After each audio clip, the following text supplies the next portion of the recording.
रहमत आलम नूर मुजस्सम सल्लल्लाहु अलैहि वसल्लम ने इरशाद फरमाया, वो घर कब्रिस्तान है जिस घर में कुरान की तिलावत नहीं होती। वो घर कब्रिस्तान है। और अल्लामा इस्माइल हक्की रहमतुल्लाह ताला अलैह ने मोहब्बत रसूल की अलामत के हवाले से फरमाया कि मोहब्बत रसूल की एक अलामत यह है कि बंदा कुरान की तिलावत से दिलचस्पी लेने लगता है। ये एक मोहब्बत रसूल सल्लल्लाहु अलैहि वसल्लम की ये भी एक अलामत है कि बंदा कुरान की तिलावत कसरत से करता है। अरे इसकी तिलावत का हाल ये है कि जिस पर यह किताब नाजिल हुई उस रसूल से मेरा मौला फरमाता है, उतलू मा ऊहिया, तिलावत करो जो कुछ मैंने तुम पर वही की है। तो खुद रसूल आजम सल्लल्लाहु अलैहि वसल्लम इस किताब की तिलावत करते हैं। यहां थोड़ा सा करेक्शन कर दूं, बुरा लगाने की कोई बात नहीं है और लगे तो दूसरी मर्तबा मुझे बुलाइएगा नहीं, लेकिन आप समझो, हमें कोई वजीफा दे दिया जाता है, पीर साहब ने दे दिया, उस वजीफे की बरकत अपनी जगह पर है, उससे इनकार नहीं। लग गए, सुबह उठकर नमाज पढ़ें कि न पढ़ें, पहले वो पढ़ कर जाते हैं। लोहे कुरानी को देख करके हम दुकान पर जाते हैं, क्या तो माल में बरकत हो। ऐसा होता या नहीं होता? जवाब दें आप भाई, जवाब दीजिए, है ना? करते हैं ना?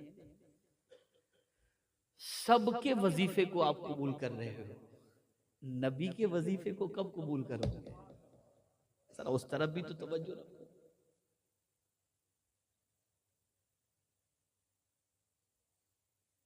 उस वजीफे को कब अपनाओगे?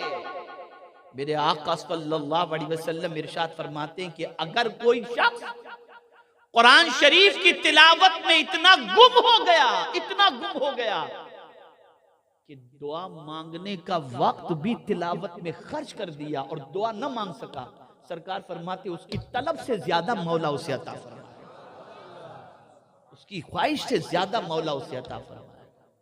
ये कुरान की तिलावत। हजरत अब्दुल्ला इब्न मसऊद रदियल्लाहु ताला अन्हु बीमार हुए, जामिउल कुरान कामिलुल हया वल ईमान मुजहिज जैशिल उसरत फी दिद्दर रहमान सय्यदना उस्मान इब्न अफ़्फ़ान रदियल्लाहु ताला अन्हु पहुंचे इयादत के लिए। देखा तो महसूस कर लिया आपने कि अब ज्यादा दिनों तक की जिंदगी नहीं है और आप बेपना दौलत लेकर के पहुंचे थे। इरशाद फरमाया, अब्दुल्ला ये तुम्हारे पास रखो, तुम्हें कुछ हो गया तो तुम्हारी बच्चियां हैं, उन्हें ये रकम काम आएगी, उन्हें ये रकम काम आएगी। बीमार हजरत अब्दुल्ला इब्न मसऊद रदियल्लाहु ताला अन्हु उठ करके बैठ गए और अर्ज करने लगे, हुजूर आपको क्या ऐसा लगता है कि मेरे मरने के बाद मेरी बच्चियां फाके में गिरफ्तार हो जाएंगी? खुदा की कसम मेरी बच्चियों के घर में कभी फाका आ ही नहीं सकता। हजरत उस्मान इब्न अफ़्फ़ान ने फरमाया कि तुम इतने यकीन के साथ किस बुनियाद पर कह रहे हो? तो कहते हैं आकाए करीम सल्लल्लाहु अलैहि वसल्लम ने इरशाद फरमाया, जो शख्स अपनी बच्चियों को सूरह वाक़या की तिलावत का आदी कर दे और जो बच्चियां सूरह वाक़या, जो भी बच्ची हो या बच्चा सूरह वाक़या की तिलावत का रोज रात का आदी बन जाए, उसके घर में कभी फाका नहीं आ सकता। मैंने अपनी बच्चियों को सूरह वाक़या याद करा दी और मेरी बच्चियां रोजाना सूरह वाक़या की तिलावत करती हैं, मेरी बच्चियों को कभी फाका नहीं। तो कुरान शरीफ की तिलावत करना ये इसका दूसरा हक है। मैं आपसे एक सवाल पूछना चाहता हूं, जितना व्हाट्सएप को आप चेक करते हो, जितना अखबार ऊपर से लेकर नीचे तक और पूरा पढ़ डालते हो, रोजाना आप एनडीटीवी और जी टीवी और एबीपी टीवी पे जाकर के न्यूज जितना देखते हो, आप थोड़ा सा याद करो कि आखिरी मर्तबा कुरान की तिलावत आपने कब की थी? याद करो, कब आपने कुरान खोला था आखिरी मर्तबा, जरा उसको याद करो। और दूसरे एंगल से मैं आपसे सवाल पूछता हूं कि आप में से कितने ऐसे हैं जिनको कुरान पढ़ना आता है?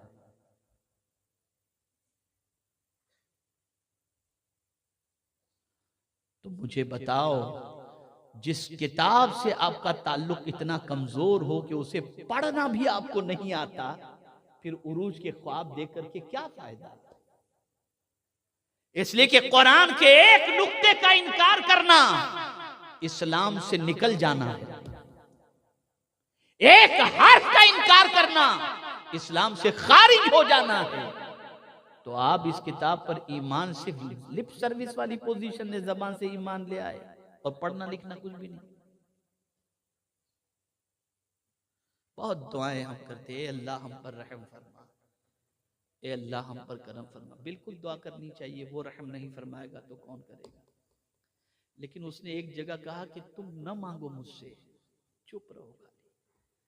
अगर तुम चाहते हो कि मैं तुम पर मेहरबानी करूं तो तुम खाली चुप रहो, तब भी मैं तुम पर मेहरबानी करूं। कब चुप रहो, कहां चुप रहो?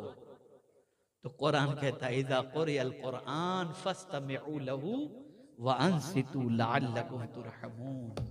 जब कुरान पढ़ा जाए चुप रहो और खामोशी से सुनो, मत मांगो। अगर नहीं मांगोगे कोई बात नहीं, लेकिन चुप रहने और सुनने पर भी हम तुम पर रहमो करम की बारिशें नाजिल कर देंगे। जिस कौम की सिचुएशन ऐसी हो कि कुरान सुनना भी अच्छा न लगता हो, पढ़ना भी अच्छा न लगता हो, वो कौम उरूज की शाहरा पर कैसे गामजन हो सकती है? तो कुरान की तिलावत ये इसका दूसरा हक है। कुरान का तीसरा हक, ये सारी चीजें तफसील चाहती हैं, एक एक हक पर तफसीली गुफ्तगू हो सकती है, लेकिन मैं थोड़ा सा गुफ्तगू को समेटते हुए चलता हूं। तीसरा हक क्या है कुरान का?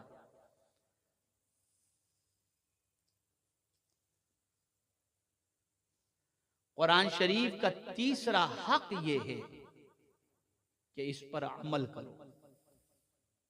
क्या करो इस पर? ये नहीं कि 2 आयत पर अमल करो और बाकी आयतों के बारे में कहो माज अल्लाह मौलाना। आज के दौर में इस पर अमल तो बहुत डिफिकल्ट है, ये नहीं।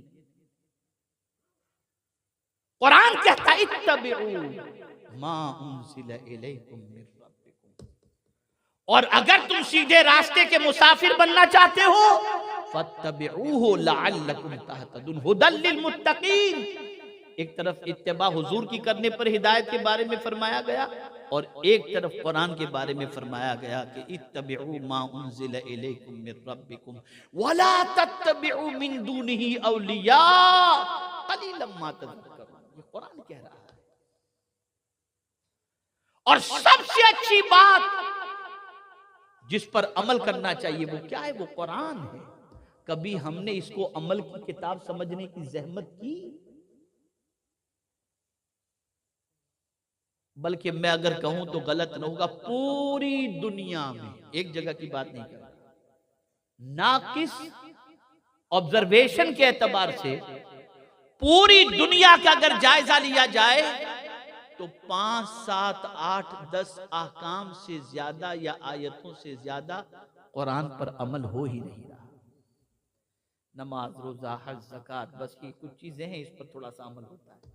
बाकी सारी किताब को हमने ताक की जीनत बना दी, और माज़अल्लाह बहुत सारे मुसलमानों ने इसे अमल की किताब तो समझा ही नहीं, सिर्फ ये है कि बरकत की किताब समझ करके इसको बैठ गए।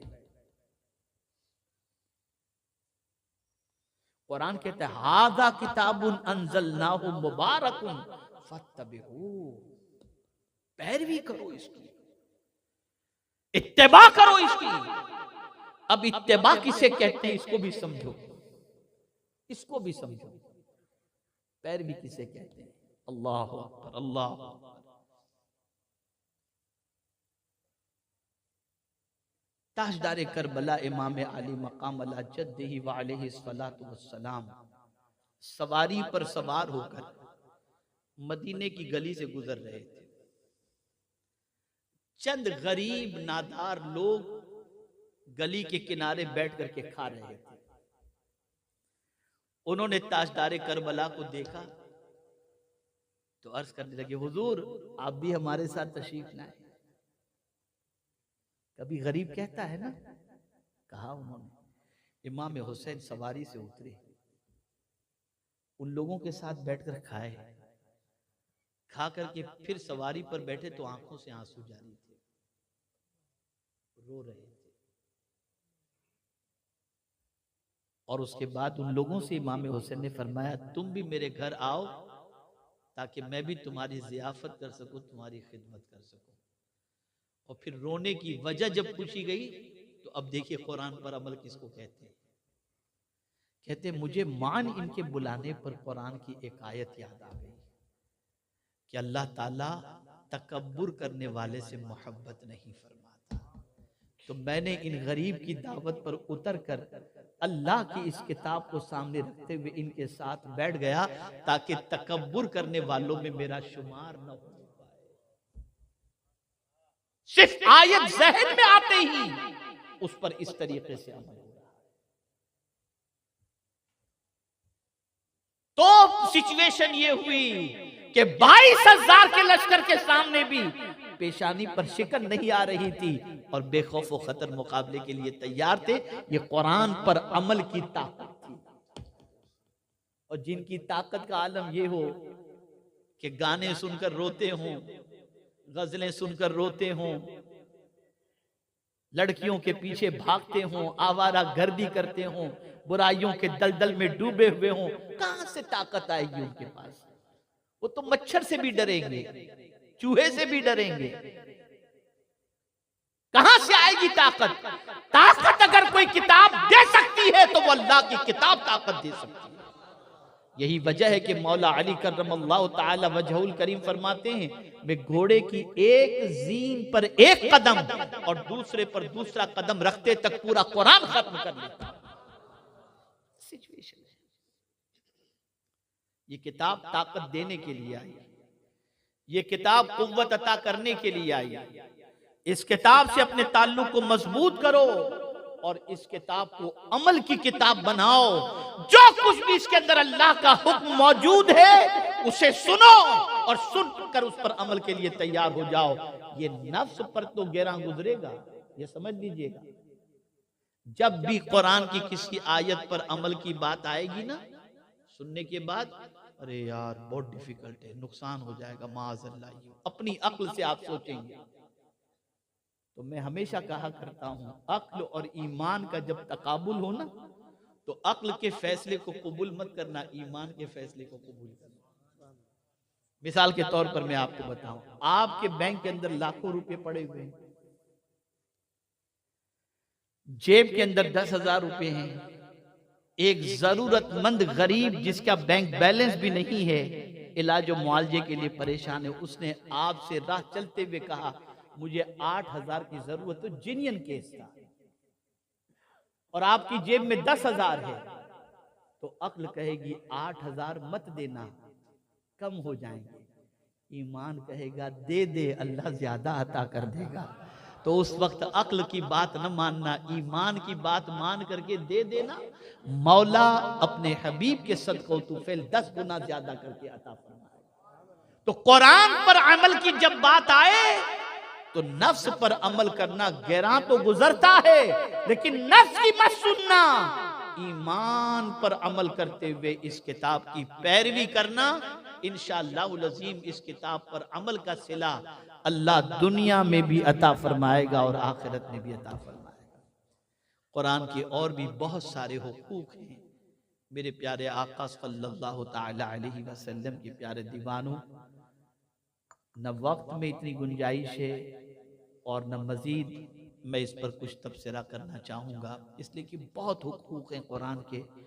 और यूँ अगर देखा जाए तो सिमट करके अगर देखें तो कुरान मुकद्दस के 5 या 7 हुकूक हैं, उस पर आदमी को अमल करना चाहिए। 3 तो आपने समाअत फरमा लिए, ईमान, तिलावत, उस पर अमल, उस पर गौर व फिक्र और उसकी तबलीग।